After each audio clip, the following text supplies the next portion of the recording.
এ পর্যন্ত উপদেষ্টা পরিষদে যে যতটা সিদ্ধান্ত গৃহীত হয়েছে তার কতটুকুন বাস্তবায়িত হলো তার একটা পিরিয়ডিক রিভিউ হয়। সেই রিভিউতে দেখা যাচ্ছে যে 135টা সিদ্ধান্তের মধ্যে 92টা সিদ্ধান্তই বাস্তবায়িত হয়েছে, অর্থাৎ বাস্তবায়নের হার হচ্ছে 68.16, যেটা বেশ ভালো একটা হার। আজকে আমাদের যে সিদ্ধান্তগুলো হয়েছে তার মধ্যে জনহিতকর কয়েকটা বিষয়ে সিদ্ধান্ত হয়েছে। আমাদের পিএসসির মাধ্যমে 3,493 জন চিকিৎসক রিক্রুট করার প্রক্রিয়া চলমান আছে। এটার অতিরিক্ত হিসাবে আমরা আরো 2,000 চিকিৎসক নিয়োগের সিদ্ধান্ত নিয়েছি। এটার মূল উদ্দেশ্যই হচ্ছে যে গ্রামগঞ্জে মানুষেরা আসলে চিকিৎসা পায় না, তাদের জন্য পর্যাপ্ত ডাক্তার যেন নিশ্চিত করা যায়, চিকিৎসক যেন নিশ্চিত করা যায়, এই জন্য এই সিদ্ধান্তটা নেওয়া হয়েছে। আমাদের আরেকটা ভালো খবর আছে, সেটা হচ্ছে যে আপনারা জানেন যে দুটো দেশ থেকে বর্তমানে এলএনজি আনছি, কিন্তু গত কয়দিন আগে আমাদের বিদ্যুৎ উপদেষ্টা মহোদয় গিয়েছিলেন সৌদি আরবে। সেখানে আরামকো বলে যে সবচেয়ে বড় কোম্পানিটা আছে তাদের সাথে কথা হয়েছে। তারা বাজারে যে দামে দেয় তার থেকে কম দামে বাংলাদেশকে এলএনজি সরবরাহে সম্মত হয়েছে। আরেকটা সেটাও ভালো খবর, সেটা হচ্ছে যে এ পর্যন্ত উপদেষ্টা পরিষদে যে যতটা সিদ্ধান্ত গৃহীত হয়েছে তার কতটুকুন বাস্তবায়িত হলো তার একটা পিরিয়ডিক রিভিউ হয়। সেই রিভিউতে দেখা যাচ্ছে যে 135টা সিদ্ধান্তের মধ্যে 92টা সিদ্ধান্তই বাস্তবায়িত হয়েছে, অর্থাৎ বাস্তবায়নের হার হচ্ছে 68.16, যেটা বেশ ভালো একটা হার। আরেকটা সিদ্ধান্ত হয়েছে জনস্বাস্থ্য বিবেচনায়, সেটা হচ্ছে আমাদের বিশেষ করে ছেলেমেয়েরা খায়, বাচ্চারা খায়, এরকম কিছু কিছু খাদ্য পণ্যে, আমরা সকলেই খাই যদিও, স্যাচুরেটেড ফ্যাট থাকে, চিনি থাকে, লবণ থাকে, তো বিশ্বের অনেক এটা অতিরিক্ত থাকে, তো বিশ্বের অনেক দেশেই আসলে এটা ওই খাদ্যের মোড়কে একটা মেসেজ হিসাবে দিয়ে দেয়া থাকে, যাতে যারা ওই খাদ্যটা গ্রহণ করছেন তারা জেনেই ওটা গ্রহণ করেন। তো সিদ্ধান্ত হয়েছে যে বৈশ্বিক মানদণ্ডের সাথে সামঞ্জস্য রেখে আমরাও বাংলাদেশে এই প্রক্রিয়াটা শুরু করব।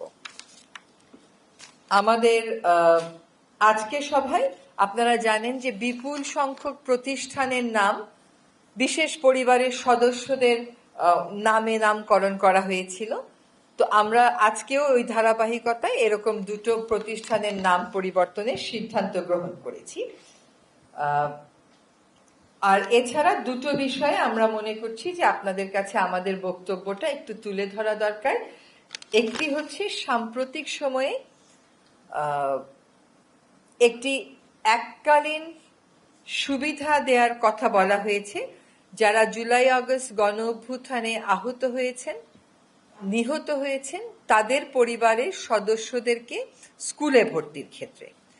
এদের সংখ্যাও আসলে খুবই কম, মাত্র 12,500, মানে সংখ্যা কম ইন দ্য সেন্স যে 12,500 মানুষের জন্য এটা একটা এককালীন সুবিধা হিসেবে থাকবে শুধুমাত্র স্কুলে ভর্তির ক্ষেত্রে।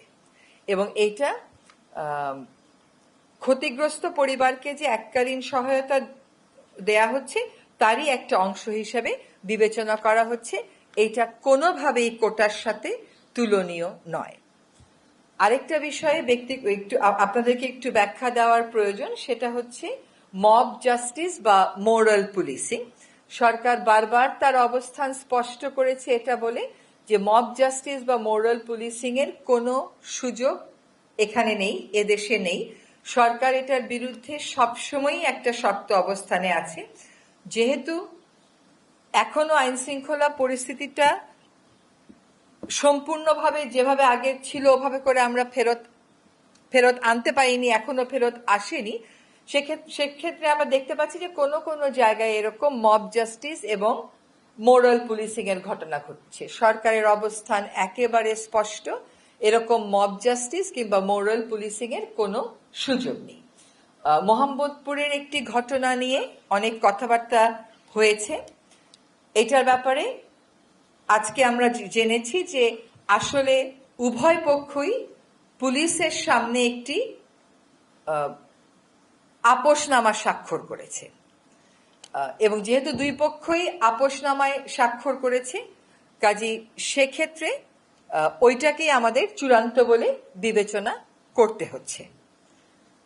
কোনোভাবেই নারীর প্রতি সহিংসতা, কোনোভাবেই এই জাতীয় আচরণ সরকার সমর্থন করে না। এটা আমরা আগেও আপনাদের কাছে স্পষ্ট করেছি, আজকেও আপনাদের কাছে ওই ঘটনার প্রেক্ষিতে আবারও আমাদের বার্তা আপনাদের মাধ্যমে সকলের কাছে পৌঁছে দিচ্ছি।